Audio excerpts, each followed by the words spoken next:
Kimberly vividly remembered the day when Ellen first appeared on their doorstep. Her grandmother brought her to the house, holding her hand. The skinny, frightened girl tried to hide behind the woman and did not dare to look up. Kimberly remembered how decisively she reached out her hand to Ellen and cheerfully offered, "Let's make friends. My name is Kimberly, and this is my grandmother." These words made the strange girl even more confused, and tears appeared in her eyes. "No, mine," she said quietly. Greta decided to intervene so that the girl's introduction did not turn into a quarrel. In a conciliatory tone, but strictly enough, she said, addressing both of them, "Now, I am your common granny, and I do not allow anyone to argue and quarrel. We will live peacefully and amicably, and you will definitely become real sisters."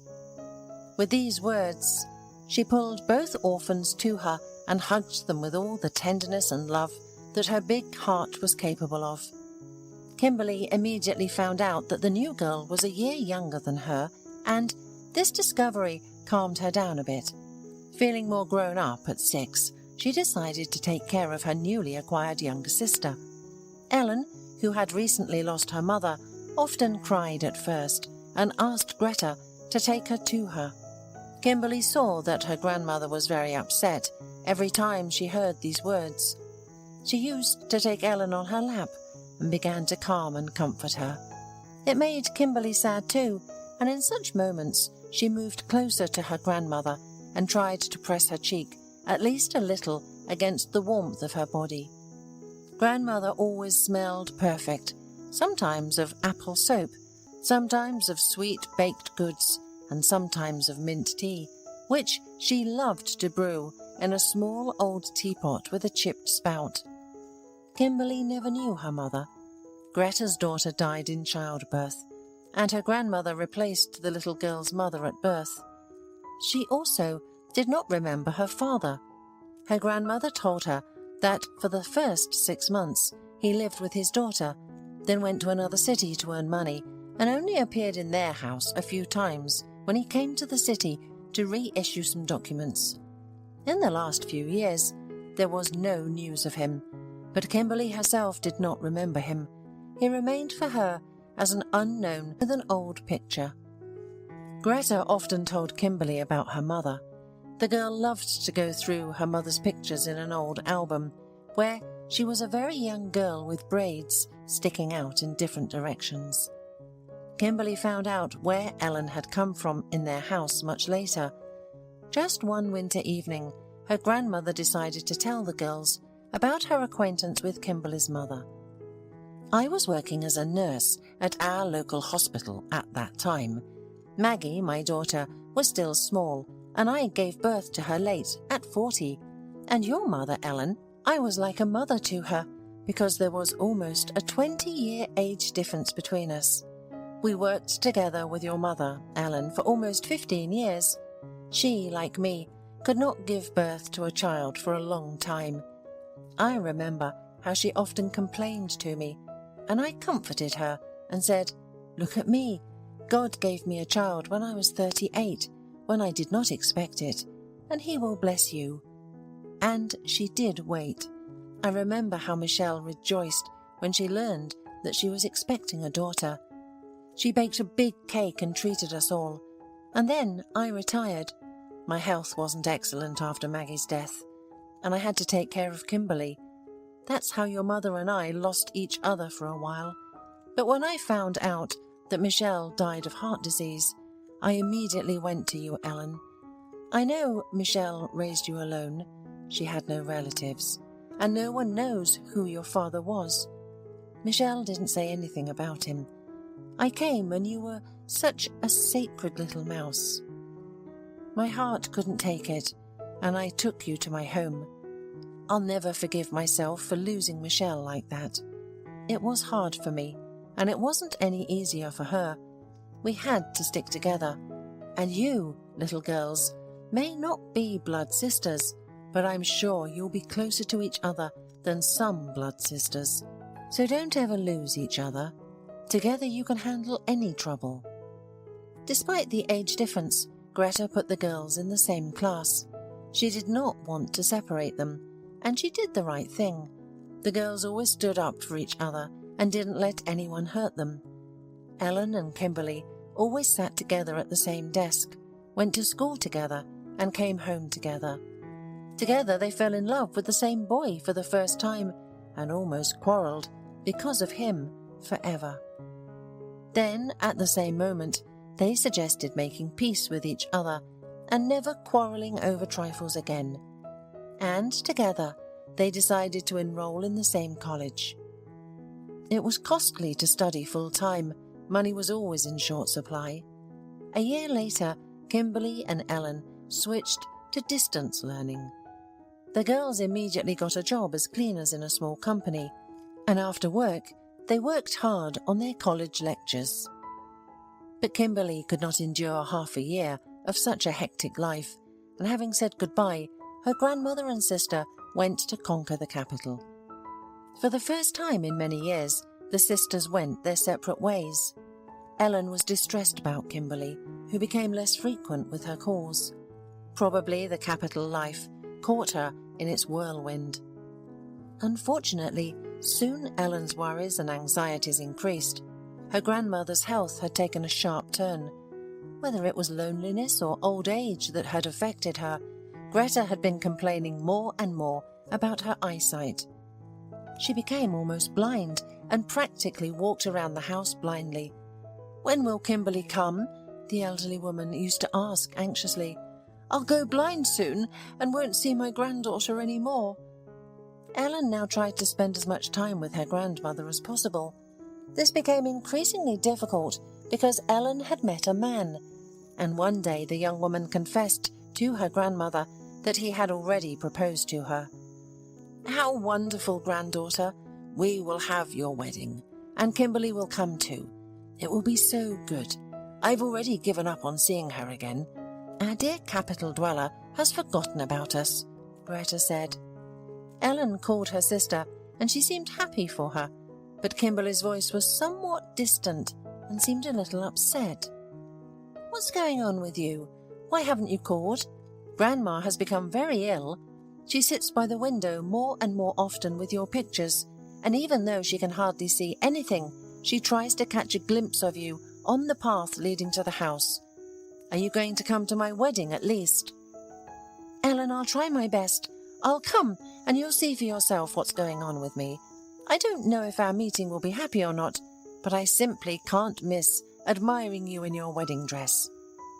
Kimberly's strange hints aroused even more suspicions, and Ellen couldn't sleep and kept thinking about what her sister was hiding from her. She never told them the time of her arrival, and the elderly lady watched her granddaughter from her unchanging post, catching the first rays of the sun. "Ellen, look who's coming!" she would shout every time a shadow appeared on the horizon. "No, Grandma, that's not Kimberly. That's Mr. Smith going to the store." "And who's behind him?" "Oh, that's Mrs. Campbell carrying the mail." When Kimberly finally appeared on the path in front of the house, no one ever believed it was her. But the woman didn't look like herself at all. She had dyed her long blonde hair a dark chestnut colour. But that wasn't what bothered Ellen. Kimberly was at least 6 months pregnant.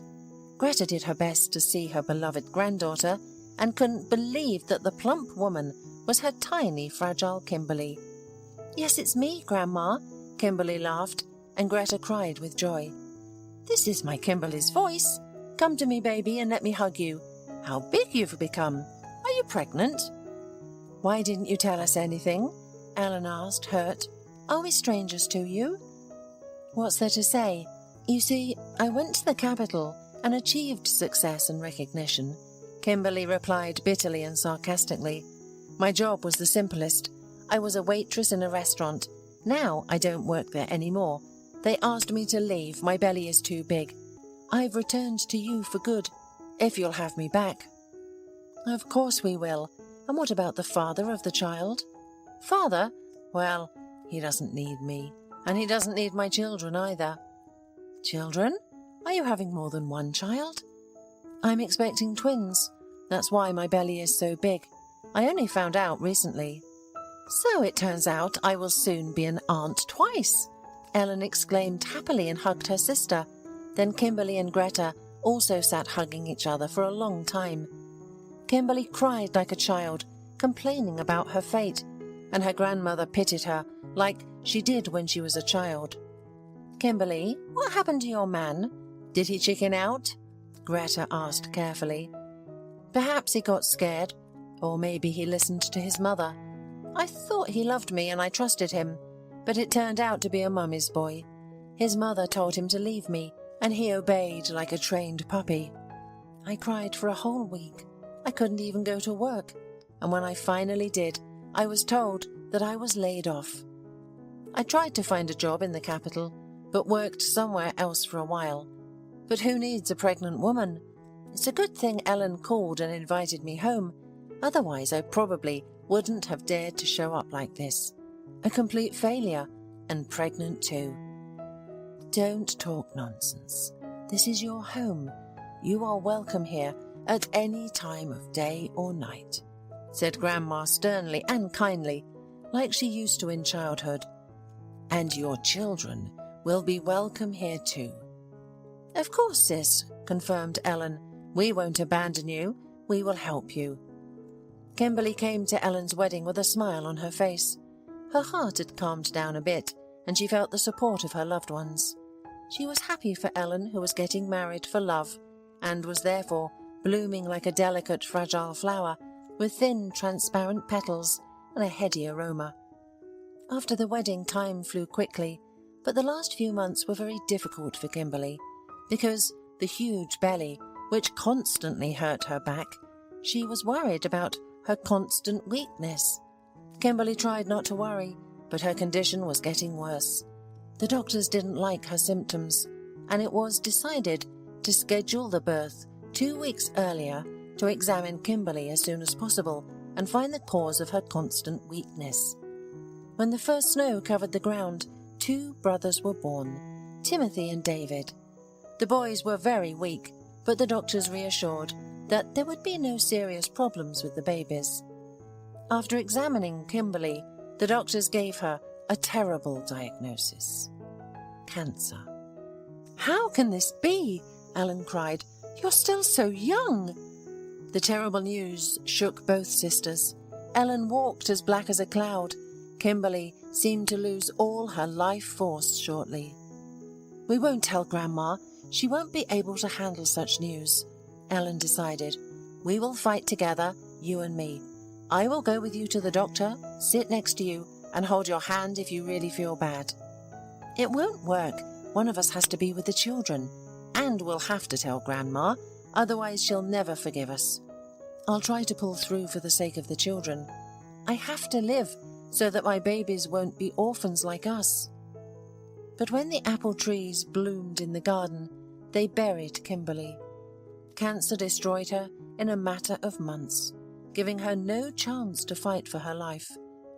During those few months that Kimberly was dying of a terrible disease, everything around her was falling apart. Ellen and her husband's relationship gradually deteriorated. Their newly blossoming love couldn't withstand the heavy trial. Ellen was constantly with her sister and her babies, and her husband was moving away from her more and more. Ellen saw this, but she couldn't sacrifice her sister for the sake of a man. Grandma had finally gone blind. The terrible news of her granddaughter's illness fell on her like a huge stone. She seemed to have cried out the remnants of her vision, and now lived in complete darkness. The only ones who made both women at least a little happy were Timothy and David. The boys were growing stronger every day. What will happen to the kids now? Greta looked into the void in front of her with her sightless gaze. "I guess you'll have to put them in an orphanage, Ellen. It's a pity for the boys, but I can't take care of them myself. I need help myself. And you're still so young. Your family is falling apart. You've had enough of taking care of everyone with us. It's time for me to think about myself." "What are you talking about, Grandma?" Ellen protested, hearing her words. "You didn't give me away to an orphanage, but now You are suggesting to give up Kimberly's children away. I'll never abandon her promise, and I'll adopt them. If my husband doesn't support me, let him go. Why do I need a man who won't lend a hand in a difficult moment? Ellen, my girl, how will you cope alone? Grandma, remember how you told Kimberly that there are good people around? I'll manage somehow, and you, for now, will help me with your kind words, if not deeds.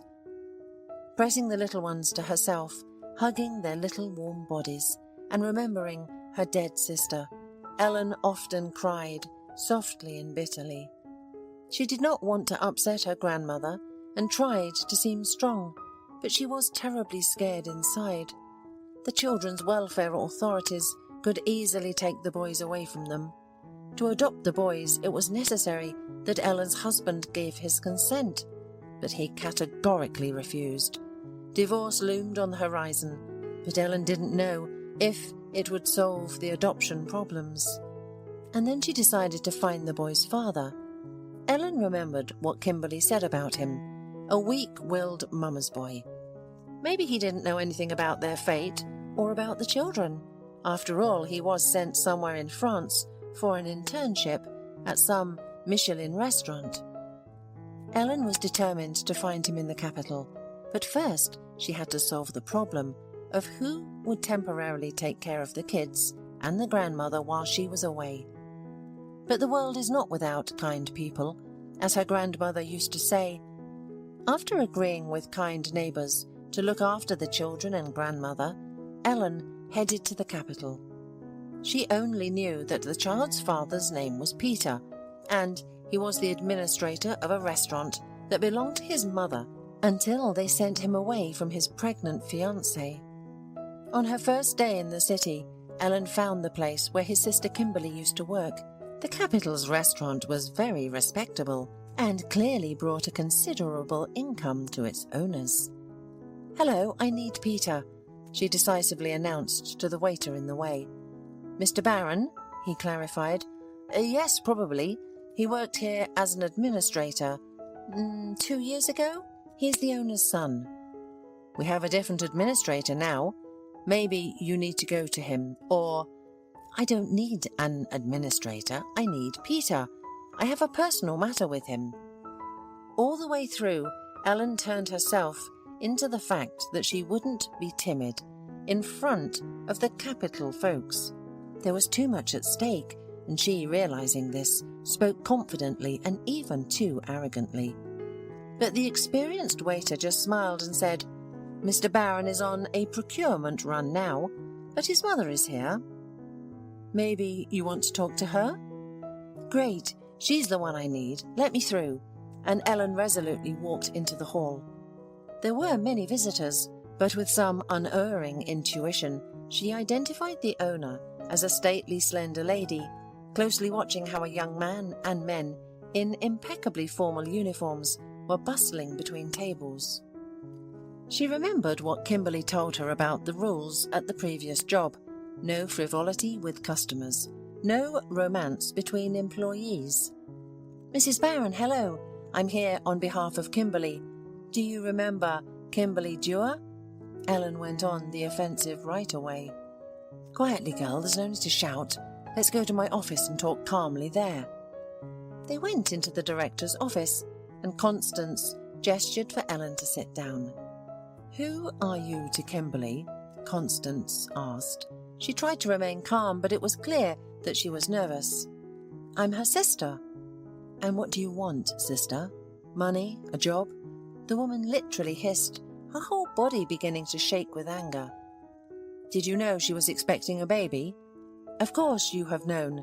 She gave birth to twins." "Excellent, congratulations, but what does that have to do with me?" "You have nothing to do with it, except that you did everything you could to make the children grow up without a father." Both women were so excited about the conversation that they didn't notice Peter entering the office. He was still a very young man, but it turned out that the last 2 years spent in France among grown-up, independent and enthusiastic people, far away from his authoritarian mother, had not passed without a trace for him, and the last thing Ellen said was overheard by him. "Mum, I don't understand. What children?" "Son, it's none of your business. This woman got the wrong address and she's leaving," Constance said, glaring threateningly at Ellen. But she had picked the wrong person to threaten. The once delicate and frail Ellen had turned into a tigress after a year of suffering and loss, ready to fight to the death for her children. "You are mistaken, ma'am. I am in the right address, and it's not your business at all.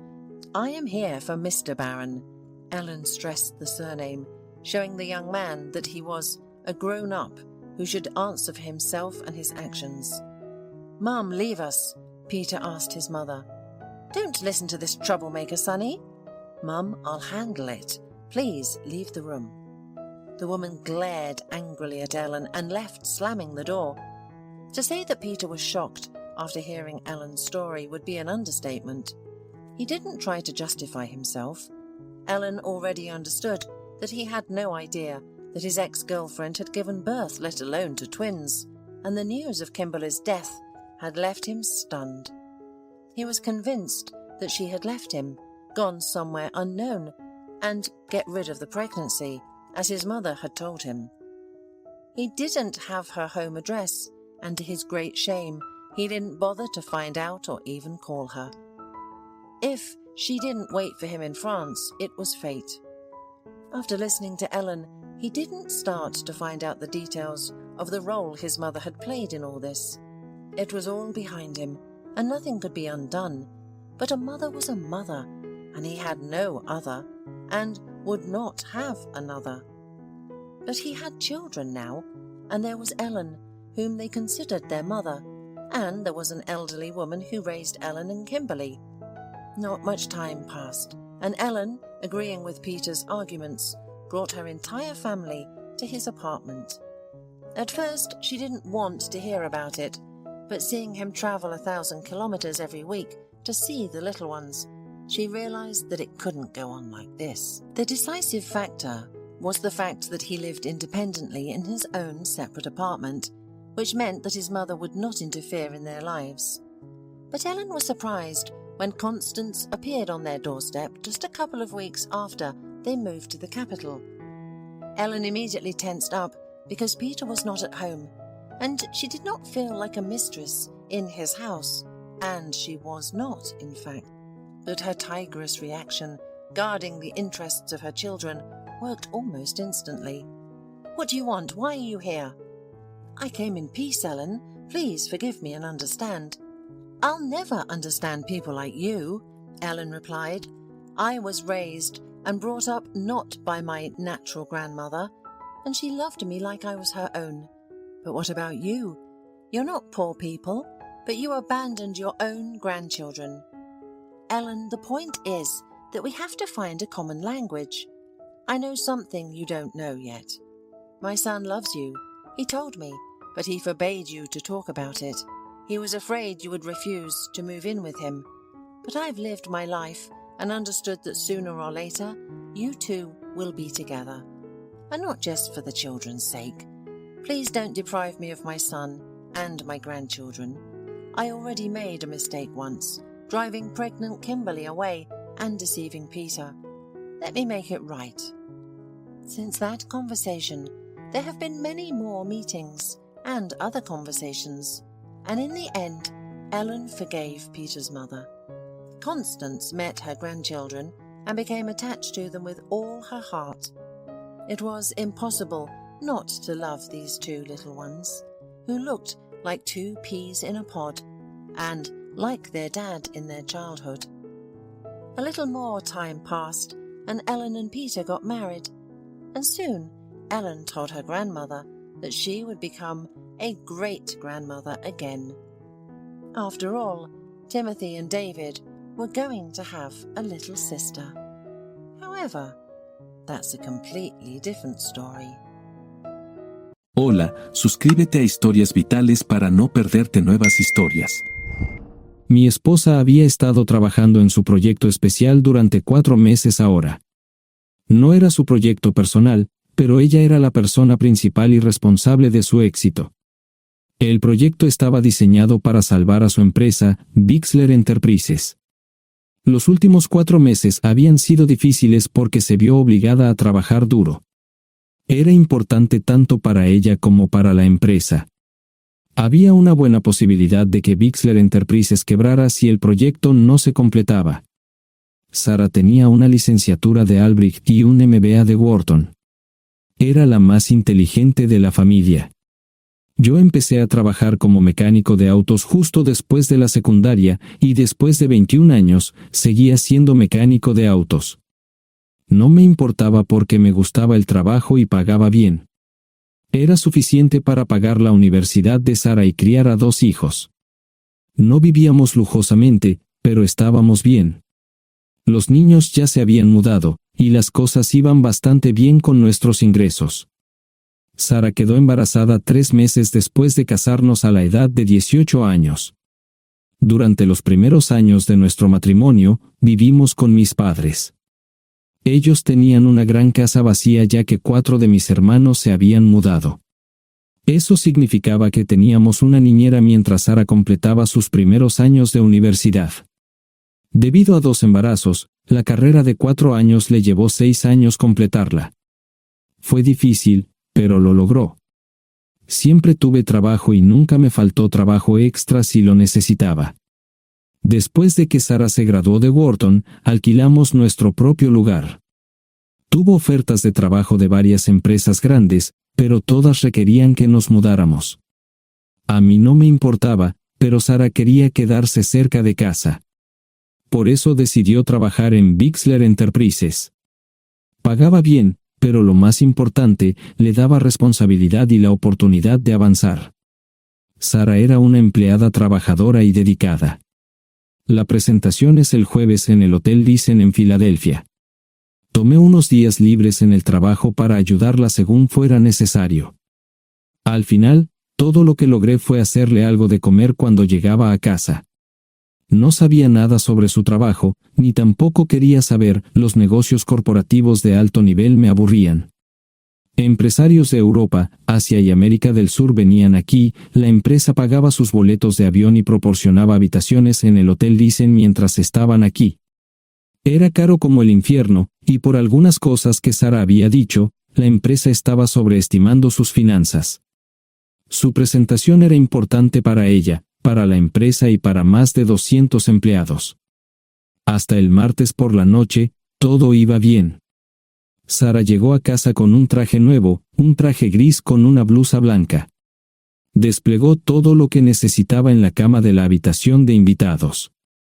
Cuando se trataba de la limpieza de la casa, ella era normal, pero cuando se trataba del trabajo, era meticulosa.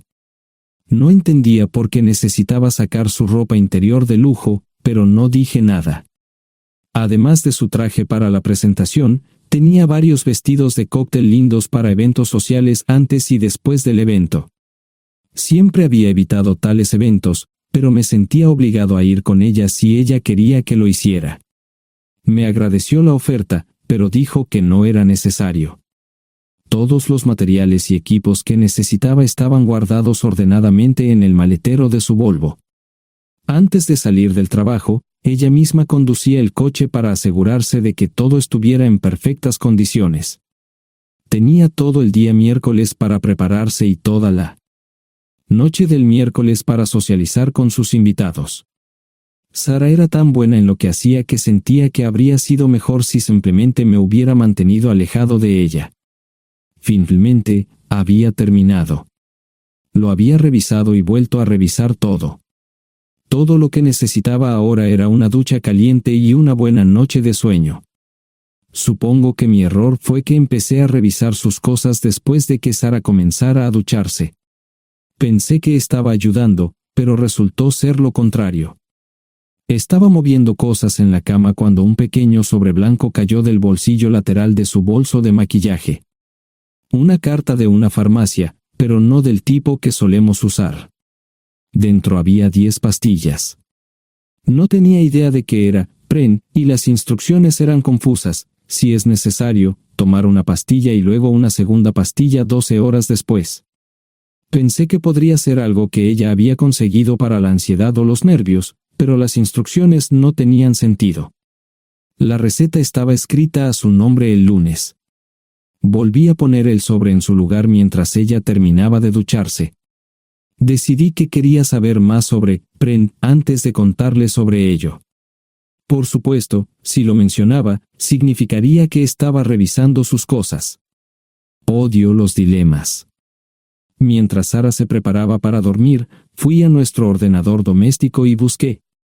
10 minutos después, me uní a mi esposa bajo las sábanas. Pasé toda la noche despierto, preguntándome por qué mi esposa había recogido una receta para la píldora del día después, especialmente después de que me hicieran una vasectomía hace 10 años. A la mañana siguiente, me levanté temprano, pero no estaba descansado.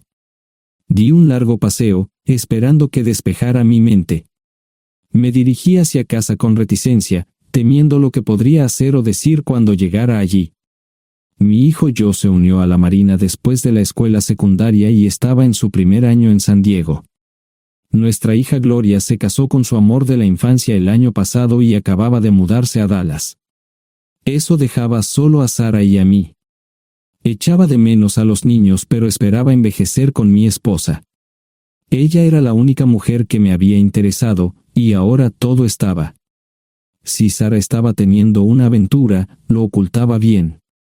Por supuesto, nunca la vigilé. Nunca miré sus correos electrónicos o llamadas telefónicas. No tenía razones para hacerlo.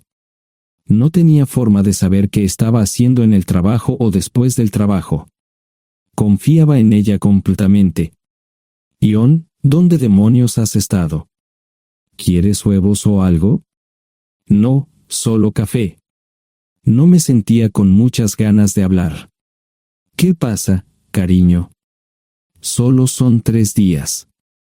Puedes venir si quieres, pero te aburrirás como una ostra. No, realmente no quiero ir, pero odio dejarte sola. Me preocupo cuando no estás aquí. Es muy dulce, querido, pero estará bien.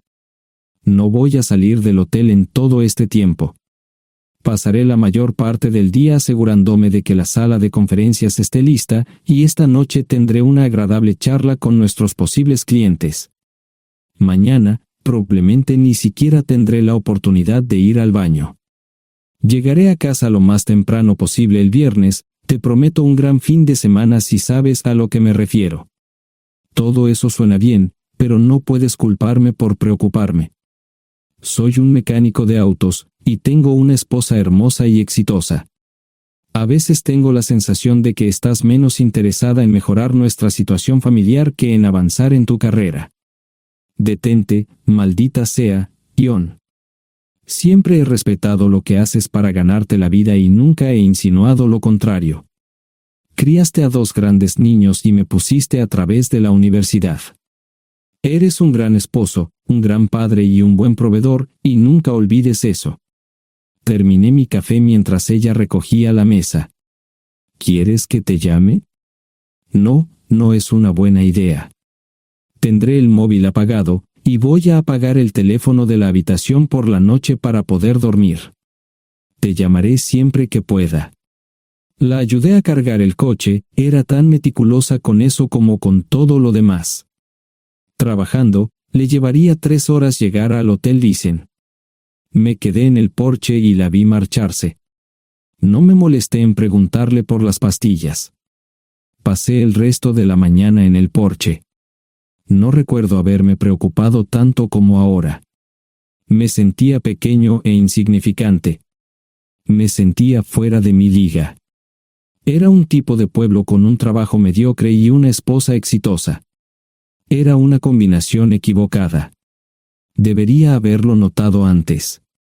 Me sentía estúpido. El mejor traje que tenía era una chaqueta azul y un par de pantalones. Al menos tenía algunas corbatas, aunque tenían 10 años de antigüedad. Acababa de terminar de vestirme cuando sonó el teléfono fijo. Oye, cariño, solo quería avisarte de que llegué bien. ¿Tuviste un buen viaje? Supongo que el tráfico no estaba demasiado denso. Estuvo bien. Te llamaré esta noche. Ahora tengo que irme. Estoy en la habitación 714, Sara.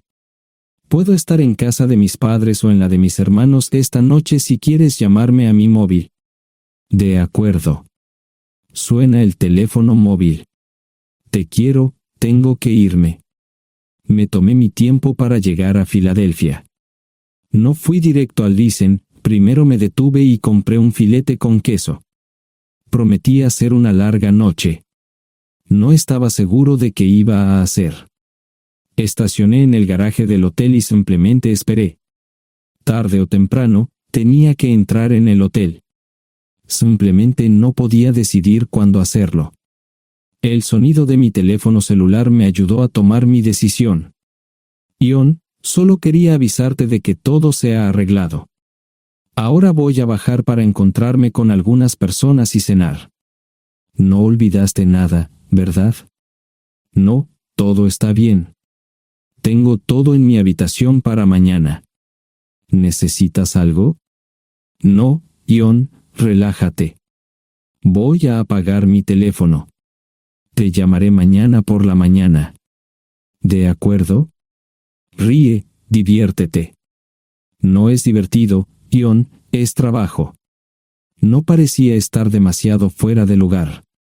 El vestíbulo, el restaurante y las salas de conferencias estaban llenos de gente, así que pude pasar desapercibido. Había un folleto pequeño y bonito que mostraba el diseño de todas las habitaciones del hotel. Me paseé por las diferentes habitaciones y me detuve en las paredes, mirando alrededor entre la multitud. No tenía ni idea de qué haría si Sara me veía. Lo averiguaría si y cuando eso sucediera. Encontré un tablero de eventos que enumeraba todas las habitaciones que estaban siendo utilizadas por los diversos grupos. Bixler Enterprises no tenía habitaciones disponibles para el miércoles por la noche. Esto me pareció interesante. Sara había dicho que no iba a salir del hotel, pero ahora no estaba tan seguro de eso. Había 3 comedores, familiar, informal y de alta cocina. A Sara no le gustaba mucho cenar con niños, así que fui primero al comedor informal. Solo me llevó 5 minutos asegurarme de que no estaba allí. Tuve mejor suerte en el salón gourmet, era una acogedora mesita encajada en la esquina, el tipo de mesa que la gente reserva para tener un encuentro privado. Sara llevaba un vestido de cóctel negro con un escote pronunciado y perlas, se veía elegante y su acompañante parecía apreciarlo. Conocía a algunas personas con las que trabajaba Sara, y él no era una de ellas. Me resultaba familiar, pero no había forma de que pudiera recordarlo. Había muchas sillas libres, así que no tuve problemas para cruzar la sala. Había velas y pequeños candelabros de cristal en las mesas. Apagué la mía y le dije al camarero que me molestaba por el glaucoma. Pedí el plato de pollo de siempre y me acomodé. El camarero me sirvió el café por tercera vez. Disculpe, el tipo en la mesa de enfrente me parece muy familiar. ¿Sabes quién es? Sí, ese es Malcolm Eugene Foote. Es miembro del Consejo Municipal, se espera que se postule para el Congreso en los próximos años. ¿Es esa su esposa con él? Es muy bonita. No, esta es la primera vez que la veo. Siempre usa esa mesa para señoras especiales, si me entiende. Simplemente le sonreí y pedí la cuenta. Nunca había visto a Sara tan sensual con un hombre antes. Parecía captar cada palabra que decía, como si fuera Dios o algo así. No estaban haciendo nada inapropiado, pero tampoco era platónico ni profesional. Cuando me fui, estaban terminando su segunda botella de vino. Ahora entendía por qué se había llevado su lencería elegante. Me acomodé en una esquina del vestíbulo para que no me vieran. 10 minutos después, salieron del restaurante. Ella le tomaba la mano mientras caminaban por el vestíbulo hacia el ascensor. Observé cuidadosamente los indicadores de piso, que el ascensor se detuviera en el tercer piso era una buena señal, significaba que no lo había llevado a su habitación. Era una mala señal cuando el ascensor no llegaba al séptimo piso, significaba que ella fue a su habitación. Por si acaso me equivocaba en algo, me senté en el vestíbulo y observé el ascensor durante 1 hora. La gente entraba y salía, pero Sara no estaba entre ellos. Saqué mi maleta vacía del coche y me dirigí al mostrador de recepción. Aunque podía demostrar que era su esposo, me costó trabajo conseguir una tarjeta llave. Se dieron después de llamar a la habitación, pero nadie respondió. Finalmente, estaba en camino a la habitación 714 con la tarjeta llave. Ni siquiera encendí las luces al principio, simplemente me senté en la oscuridad de la habitación durante más de 1 hora. No fue difícil asegurarme de que no regresara a la habitación. Primero, empacé todas sus ropas y pertenencias personales. No dejé nada atrás. Revisé el paquete de Preven, todavía quedaban 10 pastillas en el tocador. De manera muy ordenada, estaban todos los artículos que necesitaría para su presentación al día siguiente. Comencé a llenar la maleta.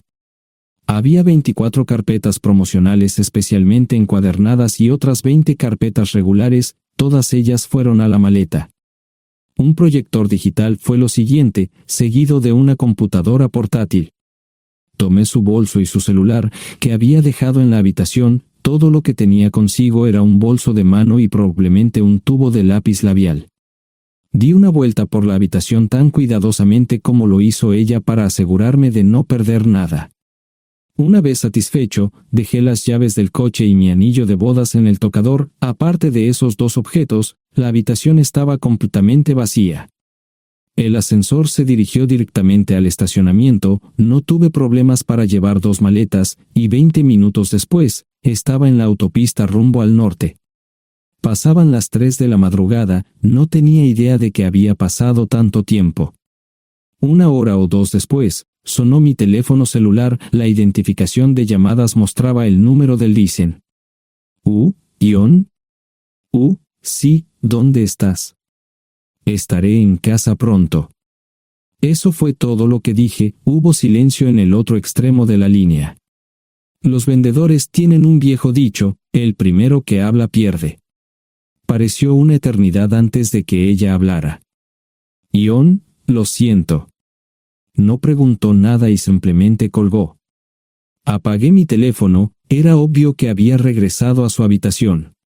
Más tarde ese día, tenía que dar una presentación que salvaría a su empresa y le daría un ascenso. Metí las maletas en el desván del garaje. Sara nunca iba allí y nunca pensó en buscar algo allí. Por supuesto, en este punto, estoy bastante seguro de que no importaba. Primero, recogí todas mis ropas y pertenencias personales. La mayoría de los hombres tienen sus propias herramientas, generalmente es un requisito para el trabajo. Pasé por la tienda, cargué las mías en el Subaru y recogí mi último cheque de pago. Para entonces, los bancos ya estaban abiertos, no tuve que hacer ninguna manipulación financiera complicada. Simplemente retiré todo el dinero de mis cuentas. Almorcé en Hagerstown, Maryland. Tenía suficiente dinero para vivir durante unos años, pero sabía que estaría buscando trabajo muy pronto. Sara y yo éramos parecidos en eso de que a ambos nos encantaba trabajar. La voy a extrañar. Pasé un par de horas en las cuevas del Uray y alquilé una habitación cerca de Whitewell. No tenía idea de qué iba a hacer. Era sábado, y me encontré sentado en el acuario de Chattanooga, observando la naturaleza que nunca había visto antes. Pasé unas horas simplemente relajándome y decidí que era un buen lugar para estar. Compré un pase anual para el acuario y, para la hora de la cena, tenía un lugar donde quedarme. Era un remolque móvil en el parque, pero estaba amueblado y era económico. No necesitaba mucho. La primera cosa que haría el lunes por la mañana sería conseguir un trabajo. Un buen hombre de mantenimiento siempre puede conseguir un trabajo, especialmente si está dispuesto a trabajar duro. Podría permanecer discreto hasta que fuera el momento de renovar mi licencia de conducir o las etiquetas del coche. Me preocuparé por eso cuando llegue el momento. El domingo por la tarde, llamé a Gloria. Me sentí obligado a informarle sobre lo que estaba sucediendo, pero Sara ya se lo había contado. Fue bastante franca con Gloria sobre lo que había pasado, dijo que había engañado, que la sorprendí, que me fui y que ella perdió su trabajo. Me sentí mal porque ella perdió su trabajo, pero ese era el precio que tenía que pagar. Le pedí a Gloria que le dijera a Josh lo que estaba sucediendo la próxima vez que hablara con él. También le dije que la llamaría aproximadamente una vez al mes para verificar cómo iban las cosas. No le dije dónde estaba. Para el mediodía del día siguiente, tenía un trabajo. En realidad, estaba a poca distancia del parque de remolques, con el Waffle House a mitad de camino. ¿Qué más podría querer un hombre? No sé cómo manejaron el papeleo, pero me estaban pagando $20 por hora sin hacer preguntas. Estaba feliz, y ellos también. Ni siquiera tendría que tocar el dinero que traje conmigo. Unos 2 meses después, Gloria me informó que Sara se había mudado de la casa y estaba viviendo con sus padres.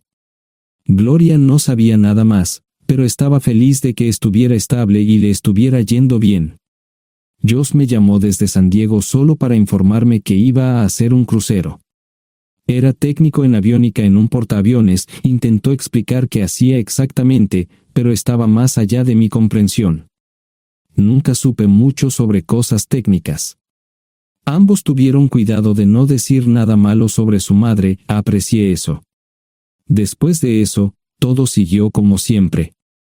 Comencé a hablar con Gloria al menos semanalmente, Josh y yo comenzamos a enviar correos electrónicos regularmente. Gloria hablaba regularmente con Sara, pero decía muy poco sobre lo que estaba haciendo o dónde estaba. Nunca presenté la solicitud de divorcio, y parece que Sara tampoco lo hizo. Tengo una licencia de conducir de Tennessee y las etiquetas en el Subaru. Comencé a frecuentar un bar local un par de veces al mes y tuve encuentros casuales, 2 mujeres se alternaban como mis compañeras nocturnas regulares. No buscaban compromisos, y yo tampoco, parecía funcionar bien para todos nosotros. La vida era buena. Eso fue hace mucho tiempo, y gradualmente olvidé a Sara. Con el tiempo, el Subaru comenzó a darme problemas, había olvidado cuánto tiempo había pasado. Tenía más de 200,000 millas. Estaba reflexionando sobre esto con una jarra de cerveza un día cuando me di cuenta de que habían pasado casi 5 años desde que me fui de casa. Mantuve un contacto cercano con ambos hijos, Gloria ya tenía 2 hijos propios en este momento y quería que los visitara.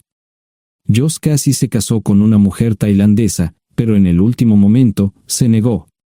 Por lo general, trabajaba 6 días a la semana y usaba el domingo para recuperarme del sábado por la noche, no había ninguna buena razón para que alguien llamara a la puerta de mi remolque a las 6 de la mañana de un viernes. Su grosería fue recompensada por un hombre medio desnudo abriendo la puerta, los calzoncillos del día son repugnantes, y la dama en la puerta, juzgando por la expresión en su rostro, estuvo de acuerdo conmigo. Ella apartó la mirada, pero su compañero no parecía impresionado. Norm habría usado pantalones, pero en un momento como este, los invitados me molestaron. Estamos buscando a John Terrell. No los conozco. Me llamo David Simmons, y esta es mi esposa Mara. Tenemos un problema y esperamos que nos puedas ayudar. Lo siento mucho, no trabajo a altas horas de la noche. Si necesitan algo relacionado con su auto, tendrán que ir a la tienda. Esto provocó varias miradas en blanco y finalmente una respuesta. No tiene nada que ver con tu trabajo, es más un problema personal. ¿Podemos entrar? El interior del remolque lucía desordenado, rara vez tenía invitados, así que rara vez lo limpiaba. Incluso mis novias insistían en que fuéramos a su lugar. Hagan como en su casa, déjenme ponerme los pantalones enseguida. Al entrar en el dormitorio, dejé la puerta abierta solo para mostrarles lo hospitalario que soy. También me puse una camisa. ¿Les gustaría tomar café? Solo tomará unos 10 minutos. Aparté algunas cosas del sofá para que pudieran sentarse, no hubo respuesta a la pregunta del café. Tenemos una hija adoptiva de 4 años y otra de 2 que necesita un trasplante de médula ósea, y esperamos que nos puedas ayudar. Estamos dispuestos a pagarte si es necesario. ¿Con mi médula ósea? No, queremos usarla y estamos dispuestos a compensarte por cualquier inconveniente. Creo que quieren comprarla. Estaba actuando como un listillo, y de repente me di cuenta de ello. Estas personas eran serias, tenían un problema real y estaban buscando ayuda. Lo siento mucho, no quise interrumpir. Por favor, continúen. Nuestra mejor oportunidad de encontrar un donante es un familiar cercano. Eres nuestra mejor esperanza. Mira esto. No quiero ser un grosero, pero creo que se equivocaron de persona. ¿Cuándo nació su hija? Cumplirá 5 años en julio. Marche Simons habló por primera vez, y sonó sincera. Odio ser el portador de malas noticias, pero me hice una vasectomía hace 15 años. No hay forma de que pueda ser su padre. ¿Por qué tu nombre estaba en el certificado de nacimiento? No puedo responder eso, tal vez deberían preguntarle a su madre. Esa afirmación fue recibida con silencio.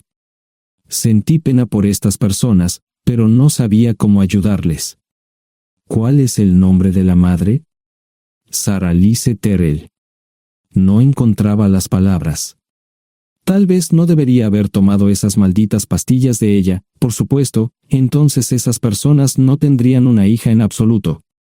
Todo lo que pensaba que había superado el dolor, y aquí está de nuevo, viejos recuerdos de mi esposa teniendo relaciones sexuales con ese maldito político de Filadelfia. Estaba empezando a olvidarlo todo, y ahora estaba de vuelta. Maldita sea. Ahora entiendo y pido disculpas por mi grosería e insensibilidad. Haré todo lo que esté en mi poder para ayudarles. En primer lugar, porque no puede Sara hacerse un trasplante de médula ósea. Médicamente, no puede. ¿Por qué no? Es madre, tiene que ser una donante adecuada. Oh, ella es una donante adecuada, pero está demasiado enferma. Los médicos se negaron siquiera a considerar utilizarla. ¿Enferma de qué? Está muriendo de insuficiencia hepática. Le quedan menos de 6 meses de vida. Esto no tiene sentido. Siempre ha estado perfectamente sana. Además, no creo que un hígado enfermo le impida donar médula ósea. El hospital no aceptará su firma en el formulario de consentimiento. ¿Estás diciendo que hay algo mal en su cabeza? Ambos me miraron en silencio, sabían la respuesta, pero no querían decirlo. En ese momento, no quería que se sintieran aún más incómodos. Hace 10 minutos, no me importaban, pero ahora sentía que tenía que protegerlos y ayudarlos. ¿Cómo sucedió esto? ¿Podría alguno de mis hijos ayudar? Quizás, pero pensamos que eras nuestra mejor esperanza. ¿Por qué no van tras su padre, su verdadero padre? Pensamos que eras tú. No tenemos ni idea de quién más podría ser. Sara no nos dijo nada sobre otro posible padre. De hecho, ella no estaba en condiciones de explicar nada, agregó Mara. Obtuvimos la mayoría de nuestra información de la agencia de adopción. Tuve que preparar café y hacer pis, permítanme un momento. Dejé a mis invitados sentados mientras preparaba el café. Solo tomó unos minutos. Mientras se preparaba, fui al baño, algo que necesitaba hacer urgentemente. Traté de ser discreto, ya había avergonzado lo suficiente a Mara. ¿Dónde viven? En Westchester, Pensilvania. Les haré una oferta. Si les digo quién es el verdadero padre de su hija, deben prometerme que lo perseguirán sin descanso hasta obtener lo que desean. ¿De qué estás hablando? El padre de su hija es un político prominente en Pensilvania. Por supuesto, negará todo y probablemente les proporcionará documentos legales para detener sus esfuerzos. Si acuerdan presionar lo suficiente para que él admita que la niña es suya, podrán avergonzarlo y obligarlo a hacerse un trasplante de médula ósea. Eso es lo que quieren, ¿verdad? Sí, claro, pero ¿cómo hacemos eso? No lo sé. Soy mecánico. Trabajo con metal para ganarme la vida. Creo que la mejor manera sería utilizar la televisión, la radio y los periódicos. Los políticos harán cualquier cosa para evitar una mala publicidad. ¿Tienen amigos que puedan ayudar? Bueno, ahora ambos estaban sonriendo. Debo haber dicho algo que les dio esperanza. Creo que podemos hacer esto. ¿Quién demonios es él? Malcolm Eugene Foote. Se postula para el Senado de los Estados Unidos. Apuesto a que hará cualquier cosa para evitar una mala publicidad. El café estaba listo, pero David y Marshall no podían esperar para llegar a casa. Antes de irse, les dije cómo ponerse en contacto con Gloria y Josh en caso de que los necesitaran. Estaba seguro de que ayudarían. También les pedí que me dijeran dónde estaba Sarah. Probablemente estaría en Pensacola antes de que ellos regresaran a Westchester. Me corté el pelo y compré una camisa nueva. Sarah era una tramposa que arruinó mi vida, pero aún así quería lucir bien cuando la viera. Era otro remolque, pero esta vez era un bonito doble nuevo. Allí estaba su Volvo con una llanta desinflada y un parabrisas roto. La mujer que abrió la puerta no era Sarah, parecía que la habían empapado fuerte y la habían dejado empapada. Tenía al menos 45, tal vez 50, y debió haber tenido una vida difícil. La falta de maquillaje no ayudaba y simplemente se veía horrible. No tuve la oportunidad de abrir la boca. Caray, si no es John Terrell. Nunca esperé verte aquí. Tuve que usar la vieja línea, me estás poniendo en desventaja. Sherry Hart. Pasa, entra. ¿Quieres una cerveza? No, pero gracias. Estoy aquí para ver a Sarah. Sherry cruzó la habitación y se detuvo en el buffet del comedor. Aquí está, John. Mírala todo lo que quieras. Su mano señalaba una urna de latón que estaba en el centro del buffet vacío. Supongo que llegué demasiado tarde. No me moví, solo me quedé mirando el contenedor frente a mí. ¿Puedo tomar una cerveza ahora? Sarah se mudó a Pensacola después de dar a su bebé en adopción. Compró el remolque con el dinero que recibió de Bixler Enterprises después de que la despidieron. Tenía una participación en las ganancias, 401k, y vacaciones y días de enfermedad. Eventualmente, consiguió un trabajo en una fábrica local de prendas de vestir donde trabajaba en el departamento de envíos. Allí fue donde conoció a Sherry. Sherry alquilaba una habitación de Sarah. Cada centavo que Sarah ganaba iba para el alcohol. Empezó con vino y gradualmente pasó a bebidas más fuertes, las más baratas. Eventualmente, perdió su trabajo debido a su alcoholismo y se vio obligada a usar sus ahorros. Nunca salió con nadie ni salió a ningún lado. Sherry se quedó con ella, pagó sus servicios públicos y compró alimentos que Sarah no comía. Le llevó más de 3 años quitarse la vida. Increíblemente, ella tenía un testamento y me dejó un doble remolque y un Volvo. Sherry explicó que Sarah estaba tan angustiada por lo que había hecho que simplemente se rindió. No intentó evitar el embarazo ni siquiera terminarlo. La adopción se había arreglado meses antes de que naciera el bebé.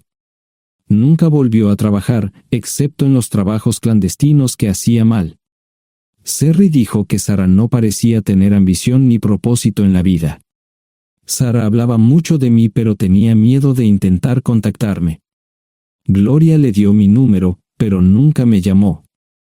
Era como si su aventura de una noche la hubiera lastimado más a ella que a mí. Estuve allí durante 2 semanas y luego vendí el remolque de Sherry por $1 y obtuve $3,000 por el Volvo. 2 días después, estaba en Westchester visitando a mis nuevos amigos David y Marshall. Malcolm Eugene Foote resistió al principio, pero David y Marshall lo presionaron hasta que cedió. Insistió en pruebas de ADN, que demostraron que era el padre. Para salvar la cara, más o menos lo obligaron a someterse a un trasplante de médula ósea, que fue exitoso. La carrera política y la vida familiar de Malcolm no dejaron una impresión favorable. Su caída en las encuestas fue tan rápida que el partido lo reemplazó por otro candidato unos meses antes de las elecciones. Su esposa solicitó el divorcio y fue muy pública al respecto. Sara y yo estamos viajando ahora a Dallas para ver a Gloria y a mis nietos. No sé cuánto tiempo mantendré a Sara conmigo, probablemente hasta que tenga a alguien.